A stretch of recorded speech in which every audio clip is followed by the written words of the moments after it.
Navy submarine has torpedoed an Iranian frigate. We are talking about Iris Dana. This has happened off the southern coast of Sri Lanka in the Indian Ocean.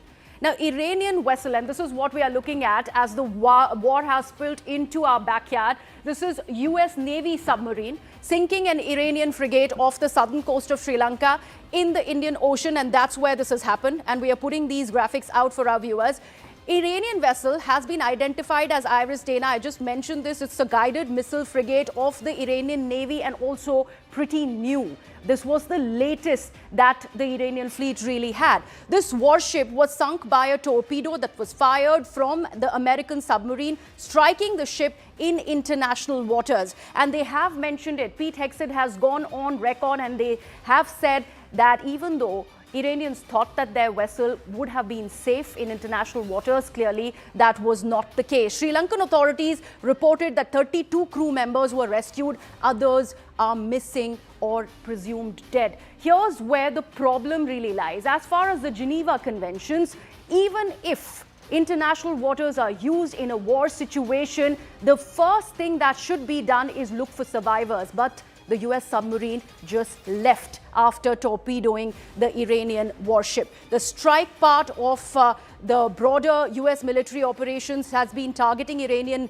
military capabilities and including naval assets. And this one, of course, comes in line with exactly that. And that's why this is worrying. Certainly, a response by the Ministry of External Affairs is still pending because remember, the Iris Dana was, of course, returning from the IFR. It was an Indian multilateral exercise and it was returning from Visakhapatnam when this strike was carried forward. And how this is something that we would like to take this, in fact, forward. All right.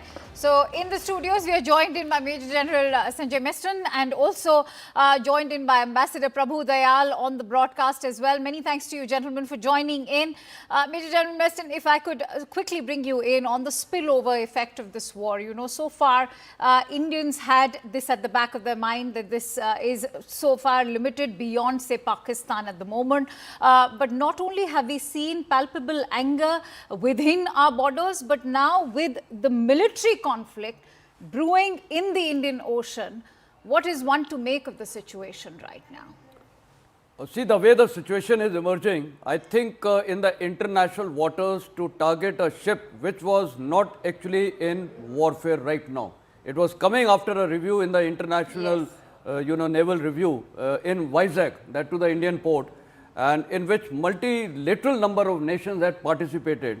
And obviously, it was way back home. And yes, its role would have been, I think it's a destroyer, I think its role would have been to be involved in the Persian Gulf area, there was no doubt.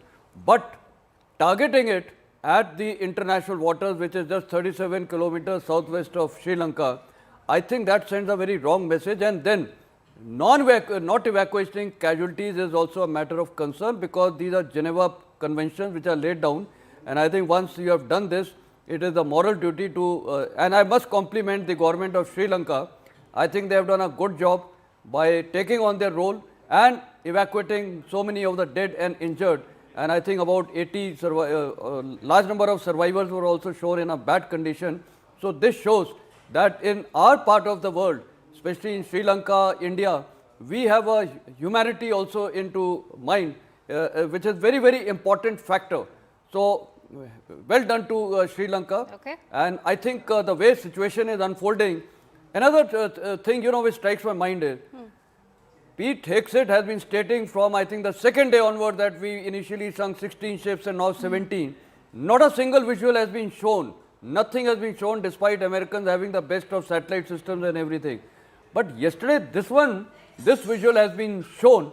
That implies that probably those reports in the Persian Gulf are little false or incorrect. If they were correct, then that means the shipping lanes would have been functional. Or exaggerated. And that's a fair point. Thank you so much for that, Major General. Let me actually bring in Ambassador Dayal on this also. Ambassador Dayal, I was just mentioning about the obligation, humanitarian at least, even in a war situation, which is what the Geneva Convention states. In this case, the US submarine, in Hegseth's own assertion, after torpedoing the Iranian warship, fled from the spot. It just left, leaving whatever survivors that Sri Lankan Navy can find to Sri Lanka. And this is, a development not of Sri Lanka's doing, not of India's doing, returning from an Indian exercise, a multilateral exercise. Clearly a lot of answering that America needs to do, but it's just throwing caution to the air. What do you make of this? Well, as General Meston pointed out, it was a violation of international obligations because, as he pointed out, under international obligations, the submarine should have waited for some time, seen whether there were survivors and tried to rescue them, because the idea was not to kill so many people. However, when war breaks out, and particularly war of this nature, obligations go into the waste paper basket. America may have signed a number of conventions, but it is very well known for disregarding many of these. Now, in your introductory comments, you referred to the fact that since this Iranian ship was returning from the Milan exercise, Yes, there are some suggestions being made of Indian involvement. Now, let me categorically state that all such suggestions are totally fabricated and ridiculous. The exercise was held from 15th to 25th February. War had not broken out then. A very large number of countries took part. I understand that 74 countries took part. There were something like 85 warships, 42 submarines, 29 aircraft. So it was an exercise with a wide participation. And the Iranians were also there, but so were the Americans. So if there's any suggestion that the Indian authorities have somehow been involved because they gave some intelligence information to the Americans, and these sort of allegations are being made. But as I said, these are ridiculous because the Americans themselves were taking part in Milan 26 and they knew that there's an Iranian warship. So if any action is being carried out by them against this warship, it is because of their own degree of awareness and information. We have not had anything to do with it, and all such ridiculous attempts to drag into this are ridiculous and condemnable. Now, let me also mention that this shows that the conflict has widened. It is not just confined to the Persian Gulf area or the Strait of Hormuz.